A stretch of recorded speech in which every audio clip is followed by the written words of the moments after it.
প্রায় 11:30। আকাশে কালো মেঘ জমেছে। বিদ্যুতের ঝলকানি বারবার পুরো শহরকে আলোকিত করে, আবার অন্ধকারে ডুবিয়ে দিচ্ছে। শহরের ব্যস্ত রাস্তা প্রায় ফাঁকা। দূরে সাইরেনের শব্দ শোনা যাচ্ছে। একটি কালো গাড়ি প্রচন্ড গতিতে শহরের বাইপাস সড়ক ধরে ছুটে চলেছে। গাড়িটির ভেতরে কয়েকজন অস্ত্রধারী অপরাধী। তাদের হাতে আধুনিক অস্ত্র, আর পেছনের বক্সে রয়েছে বিপজ্জনক অবৈধ প্রযুক্তি ও অস্ত্রের চালান। অন্যদিকে পুলিশের একটি বিশেষ টিম তাদের পিছু নিয়েছে। এই অভিযানের নেতৃত্ব দিচ্ছে আরিয়ান, একজন সাহসী, সৎ ও নির্ভীক পুলিশ অফিসার। তার কাছে আইন সবার জন্য সমান। ক্ষমতা বা টাকার কাছে সে কখনো মাথা নত করে না। ওয়ারলেসের নির্দেশ ভেসে আছে, টার্গেট সামনে, সবাই প্রস্তুত থাকুন। আরিয়ান শান্ত গলায় বলে, আজ ওরা পালাতে পারবে না। নিরীহ মানুষের জীবন নিয়ে যারা খেলেছে, তাদের আইনের মুখোমুখি দাঁড়াতেই হবে। হঠাৎ সামনের গাড়ি থেকে গুলি ছোড়া শুরু হয়। পুলিশও পাল্টা জবাব দেয়। শুরু হয় ধাওয়া, গোলাগুলি। কিছুক্ষণ পর অপরাধীদের গাড়িটি একটি পরিত্যক্ত গুদামের সামনে ঢুকে পড়ে। আরিয়ান তার দল নিয়ে চারদিক ঘিরে ফেলে। কিন্তু সে জানত না, তার দলের মধ্যেই একজন বিশ্বাসঘাতক রয়েছে। গোপনে সেই ব্যক্তি অপরাধীদের খবর দিয়ে দেয়।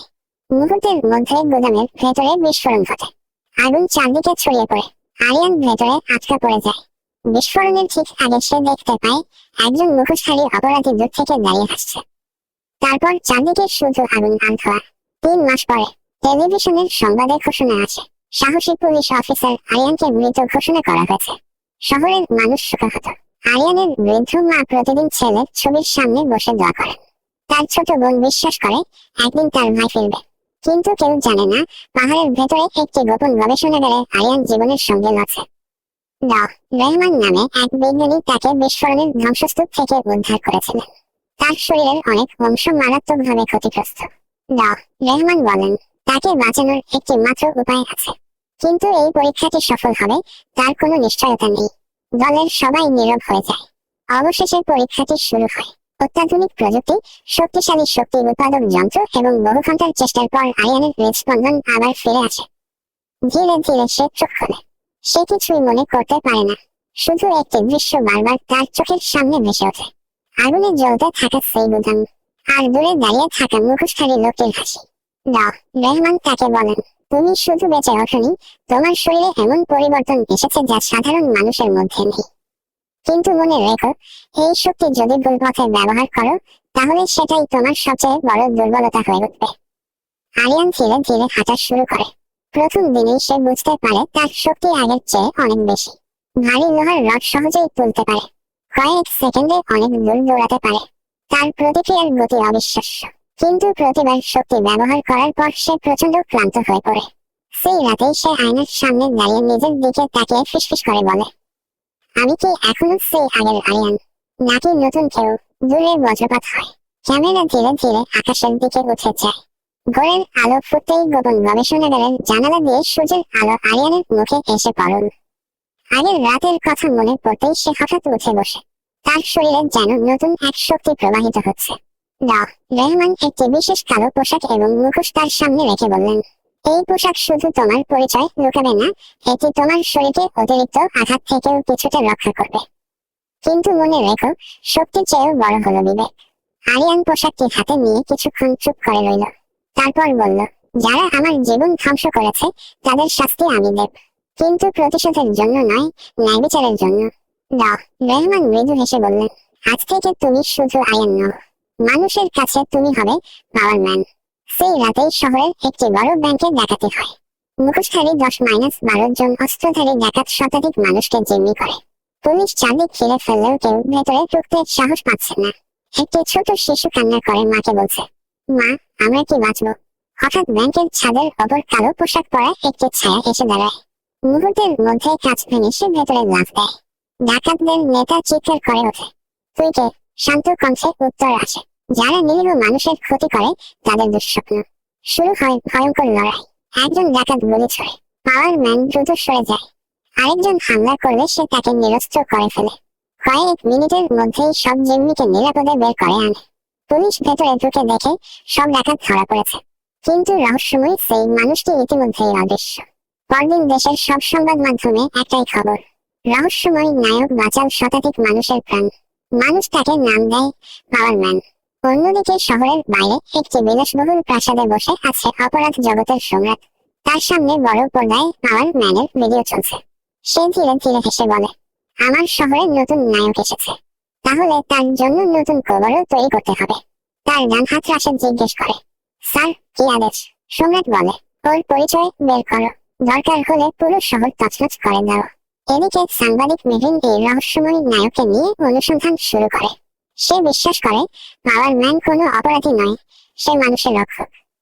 কিন্তু শহরের সবাই একমত নয়। কেউ তাকে নায়ক বলে, আবার কেউ মনে করে আইনের বাইরে দাঁড়িয়ে বিচার করা বিপজ্জনক। রাতে পাওয়ার ম্যান একটি উঁচু ভবনের ছাদে দাঁড়িয়ে শহরের দিকে তাকিয়ে থাকে। নিজের মনে বলে, এটা শুধু শুরু, সত্যিকার যুদ্ধ এখনো বাকি। দূরে সম্রাটের প্রাসাদে আরেকটি পরিকল্পনা শুরু হয়। সে বিদেশ থেকে আরো ভয়ঙ্কর অস্ত্র আনানোর নির্দেশ দেয়। আকাশে আবার বজ্রপাত হয়। একদিকে জন্ম নিল মানুষের নায়ক, অন্যদিকে জেগে উঠল আরো বড় অন্ধকার। ব্যাংক ডাকাতির ঘটনার পর পুরো শহরে একটাই নাম, পাওয়ার ম্যান। টেলিভিশন, সংবাদপত্র, সামাজিক যোগাযোগ মাধ্যম, সবখানেই মানুষ সেই রহস্যময় নায়কের কথা বলছে। কেউ তাকে শহরের রক্ষক বলছে, আবার কেউ বলছে আইনের বাইরে আরেকজন শক্তিশালী মানুষ বিপজ্জনক হতে পারে। কিন্তু পাওয়ার ম্যান এসব নিয়ে ভাবার সময় পায় না। তার লক্ষ্য একটাই, শহরকে অপরাধমুক্ত করা। সম্রাটের গোপন সভা। শহরের বাইরে পাহাড় ঘেরা বিশাল প্রাসাদের নিচে একটি গোপন কন্ট্রোল রুম। সম্রাট তার সহযোগীদের নিয়ে বৈঠক করছে। সে টেবিলে খুশি মেরে বলে, একজন মুখোশধারী আমার পুরো সাম্রাজ্য নষ্ট করে দিচ্ছে। আজ থেকে যুদ্ধ শুরু।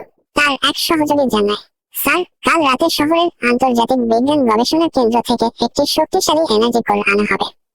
সম্রাটের চোখ জ্বলে ওঠে, ওটা আমাদের চাই। গবেষণা কেন্দ্রে হামলা। পরের রাত, বিজ্ঞান গবেষণা কেন্দ্রে করা নিরাপত্তা। হঠাৎ সব আলো নিভে যায়। তারপর একের পর এক বিস্ফোরণ।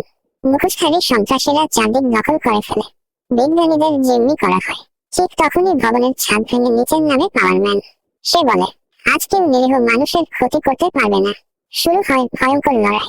একসঙ্গে কয়েকজন হামলা করলেও পাওয়ার ম্যান তাদের থামিয়ে দেয়। বিজ্ঞানীরা নিরাপদে বেরিয়ে যেতে শুরু করেন। কিন্তু ঠিক সেই মুহূর্তে এক বিশাল লোহার দরজা ভেঙে ভেতরে প্রবেশ করে এক রহস্যময় যোদ্ধা। তার পুরো শরীর কালো বর্মে ঢাকা, চোখ দুটো লাল আলোয় জ্বলছে। সে নিজের পরিচয় দেয়, আমি ডার্ক আর্মার, প্রথম মুখোমুখি। ডার্ক আর্মার মানুষের মতো নয়। তার শক্তি, গতি এবং আঘাত সবই অসাধারণ। পাওয়ার ম্যান প্রথম আক্রমণ করতেই ডার্ক আর্মার তাকে কয়েক মিটার দূরে ছুঁড়ে ফেলে। চারদিকে দেয়াল ভেঙে পড়ে। দুজনের লড়াইয়ে পুরো গবেষণা কেন্দ্র কেঁপে ওঠে। অনেক কষ্টে পাওয়ার ম্যান বিজ্ঞানীদের বাঁচিয়ে বের করে আনতে সক্ষম হয়, কিন্তু ডার্ক আর্মার এনার্জি কোর নিয়ে পালিয়ে যায়। নতুন সংকট। রহমান খবর শুনে বুঝতে পারেন, এনার্জি কোর যদি সম্রাটের হাতে পুরোপুরি সক্রিয় হয়, তাহলে সে এমন অস্ত্র তৈরি করতে পারবে যা পুরো শহর ধ্বংস করতে সক্ষম। তিনি আরিয়ানকে বলেন, এবার শুধু শক্তি দিয়ে হবে না, তোমাকে ওদের পরিকল্পনা আগেই থামাতে হবে। আরিয়ান দৃঢ় কণ্ঠে উত্তর দেয়, যত বড় শক্তি হোক, মানুষের বিরুদ্ধে ব্যবহার করতে দেন না। শেষ দৃশ্য, রাত। সম্রাট তার গোপন ল্যাবরেটরি দাঁড়িয়ে। ডার্ক আর্মার এনার্জি কোর তার হাতে তুলে দেয়। সম্রাট ধীরে ধীরে হাসে, এবার পুরো শহর আমার সামনে মাথা নত করবে। ক্যামেরা ধীরে ধীরে দূরে সরে যায়। অন্যদিকে একটি উঁচু ভবনের ছাদে দাঁড়িয়ে পাওয়ার ম্যান শহরের দিকে তাকিয়ে থাকে। সে জানে, এবারের যুদ্ধ আগের যে কোনো সময়ের চেয়ে অনেক কঠিন। শহরের রাত যেন অস্বাভাবিক নীরব। দূরে পুলিশের সাইরেন, আকাশে মেঘ, আর মানুষের মনে একটাই প্রশ্ন, সম্রাটের পরবর্তী হামলা কোথায় হবে। পাওয়ার ম্যান একটি উঁচু ভবনের ছাদে দাঁড়িয়ে শহরের দিকে তাকিয়েছিল। তার মনে বারবার ফিরে আসছিল সেই বিস্ফোরণের রাত। সে জানত, সেদিনের ঘটনায় কেউ একজন পুলিশের তথ্য অপরাধীদের কাছে পৌঁছে দিয়েছে। এদিকে রহমান তার গবেষণাগারে এনার্জি কোরের একটি পুরনো নকশা পরীক্ষা করছিলেন। তিনি আবিষ্কার করেন, সম্রাট শুধু অস্ত্র তৈরি করছেন না, সে এমন একটি যন্ত্র বানাচ্ছে যা পুরো শহরের বিদ্যুৎ ব্যবস্থা নিজের নিয়ন্ত্রণে নিতে পারবে। রহমান দ্রুত পাওয়ার ম্যানকে খবর পাঠান, আরিয়ান, সময় খুব কম। যদি সম্রাট সফল হয়, পুরো শহর অন্ধকারে ডুবে যাবে। হাসপাতাল, ট্রাফিক, যোগাযোগ সব বন্ধ হয়ে যাবে। পাওয়ার ম্যান সঙ্গে সঙ্গে রওনা দেয়। সাংবাদিক মেহরিনের অনুসন্ধান। মেহরিন অনেক দিন ধরে আরিয়ানের পুরনো মামলাগুলো খুঁজছিল। সে জানতে পারে, আরিয়ানের বিস্ফোরণের রাতের নথিতে কিছু গুরুত্বপূর্ণ তথ্য গায়েব করা হয়েছে। একটি সিসিটিভি ফুটেজ দেখে একজন পুলিশ কর্মকর্তা গোপনে অপরাধীদের সঙ্গে যোগাযোগ করছে। কিন্তু ফুটেজটি প্রকাশ করার আগেই কিছু মুখোশধারী লোক তার অফিসে হামলা চালায়। পাওয়ার ম্যান সময় মতো এসে তাকে উদ্ধার করে। মেহরিন বলে, তুমি যদি 5 মিনিট দেরি করতে, আমি বাঁচতাম না। পাওয়ার ম্যান উত্তর দেয়, সত্যকে কেউ চিরদিন লুকিয়ে রাখতে পারে না। বিশ্বাসঘাতকের পরিচয়। রহমানের সহায়তায় ফুটেজটি পরিষ্কার করা হয়। সেখানে দেখা যায় আরিয়ানের দলের একজন সিনিয়র অফিসার কামরুল সম্রাটের হয়ে কাজ করছিল। আরিয়ান স্তব্ধ হয়ে যায়। আমি যাকে বড় ভাইয়ের মতো বিশ্বাস করতাম, সেই আমার সঙ্গে বিশ্বাসঘাতকতা করেছে। রাগে তার চোখ জ্বলতে থাকে, কিন্তু সে নিজেকে শান্ত রাখে। সম্রাটের নতুন পরিকল্পনা। সম্রাট ডার্ক আর্মারকে নিয়ে শহরের প্রধান বিদ্যুৎ কেন্দ্রে পৌঁছে যায়। এনার্জি কোর সক্রিয় করার প্রস্তুতি শুরু হয়। ডার্ক আর্মার বলে, পাওয়ার ম্যান যদি আসে। সম্রাট হেসে উত্তর দেয়, আজ সে ফিরবে না, আর ফিরলেও এটাই হবে তার শেষ যুদ্ধের শুরু। শেষ দৃশ্য। পাওয়ার ম্যান দূর থেকে বিদ্যুৎ কেন্দ্রের দিকে তাকিয়ে থাকে। আকাশে প্রচন্ড বজ্রপাত। সে ধীরে ধীরে মুখোশ পড়ে। তার কণ্ঠে দৃঢ়তা। আজ শুধু একটি শহর নয়, হাজারো নিরীহ মানুষের ভবিষ্যৎ রক্ষা করতে হবে। সে অন্ধকারের দিকে দৌড়ে যায়। ক্যামেরা ধীরে ধীরে উপরে উঠে যায় রাত ঠিক 12টা। শহরের সবচেয়ে বড় বিদ্যুৎ কেন্দ্র চারদিক থেকে সশস্ত্র লোকজন ঘিরে ফেলেছে। সম্রাটের লোকেরা সব নিরাপত্তা ব্যবস্থা দখল করে নিয়েছে। কন্ট্রোল রুমে বসে সম্রাট বিশাল একটি স্ক্রিনে পুরো শহরের মানচিত্র দেখছে। সে ঠান্ডা কণ্ঠে বলে, আর মাত্র 10 মিনিট, তারপর পুরো শহরের বিদ্যুৎ আমার নিয়ন্ত্রণে। সবাই আমার সামনে মাথা নত করবে। ডার্ক আর্মার উত্তর দেয়, পাওয়ার ম্যান আসবেই। সম্রাট হেসে বলে, সেই কারণেই তো আমি অপেক্ষা করছি। পাওয়ার ম্যানের আগমন। বিদ্যুৎ কেন্দ্রের ছাদে বজ্রপাতের আলো ঝলসে ওঠে। অন্ধকারের ভেতর থেকে ধীরে ধীরে এগিয়ে আসে পাওয়ার ম্যান। সে চারদিকে তাকিয়ে দেখে শতাধিক সশস্ত্র অপরাধী পাহারা দিচ্ছে। সে নিজের মনে বলে, আজ যদি আমি ব্যর্থ হই, হাজারো মানুষের জীবন বিপদে পড়বে। মুহূর্তের মধ্যে সে নিচে চাপ দেয়। শুরু হয় তুমুল লড়াই। চারদিকে বিস্ফোরণ, ধোঁয়া আর গুলির শব্দ। পাওয়ার ম্যান দ্রুত একের পর এক অপরাধীকে নিরস্ত্র করে। কেউ অস্ত্র তুলতে না তুলতেই সে তাদের থামিয়ে দেয়। বিশ্বাসঘাতকের শেষ সুযোগ। হঠাৎ সামনে এসে দাঁড়ায় কামরুল। সে বলে, আরিয়ান, এখনো সময় আছে। সম্রাটের সঙ্গে যোগ দাও। শক্তি আর ক্ষমতা সব তোমার হবে। পাওয়ার ম্যান ধীরে ধীরে বলে, যে মানুষ নিজের বিবেক বিক্রি করে, সে কখনো শক্তিশালী হতে পারে না। কামরুল গুলি চালায়। পাওয়ার ম্যান আঘাত এড়িয়ে তাকে নিরস্ত্র করে ফেলে। কামরুল গ্রেপ্তার হয়। ডার্ক আর্মারের সঙ্গে মহাযুদ্ধ। ঠিক তখনই পুরো ভবন কেঁপে ওঠে। ডার্ক আর্মার বিশাল দরজা ভেঙে সামনে আসে। দুজনের মধ্যে শুরু হয় ভয়ঙ্কর হাতাহাতি। প্রচন্ড আঘাতের দেয়াল ভেঙে পড়ে। লোহার স্তম্ভ বাঁকিয়ে যায়। ডার্ক আর্মার শক্তিশালী, কিন্তু পাওয়ার ম্যান দ্রুত এবং কৌশলী। অনেকক্ষণ লড়াইয়ের পর পাওয়ার ম্যান বুঝতে পারে ডার্ক আর্মারের বর্মের বুকে একটি শক্তির উৎস আছে। সুযোগ বুঝে সে সেই অংশে আঘাত করে। প্রচন্ড বিস্ফোরণের সঙ্গে ডার্ক আর্মারের বর্ম বিকল হয়ে যায়। সে মাটিতে লুটিয়ে পড়ে। সম্রাটের মুখোমুখি। সবকিছু দেখে সম্রাট নিজেই সামনে আসে। তার হাতে এনার্জি কোর। সে বলে, তুমি জিতেছ ভাবছ, এখন দেখো আসল শক্তি। সে যন্ত্রটি চালু করে। চারদিকে বিদ্যুতের ঝলকানি ছড়িয়ে পড়ে। বিদ্যুৎ কেন্দ্র নিয়ন্ত্রণ হারাতে শুরু করে। রহমান অমিহীন নিরাপদ দূরত্ব থেকে চিৎকার করে বলেন, আরিয়ান, যন্ত্রটা বন্ধ না করলে পুরো শহর ধ্বংস হয়ে যাবে। পাওয়ার ম্যান দৃঢ় কণ্ঠে বলে, আজ উন্নয়ন শেষ হবে।